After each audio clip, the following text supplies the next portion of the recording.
এটা হলো গরম গরম ভাপা পিঠা তৈরি করা হচ্ছে।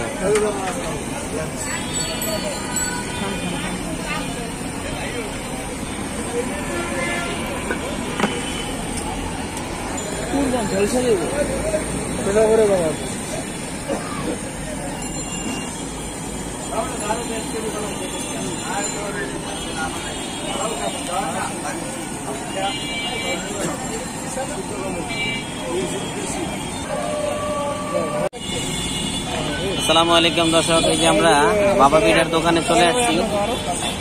আমার এই যে ভাই পিঠা খাচ্ছে, আপনারা পরিচয় ভাই আলাল। আর শীতের সময় আসলে শীতের পিঠা খেতে হয়, মানে খুবই বাবা পিঠাটা খুবই সুস্বাদু এবং মজাদার, সাথে চাউলের গুঁড়ি এবং গুড় নারিকেল খুবই ভালো লাগে।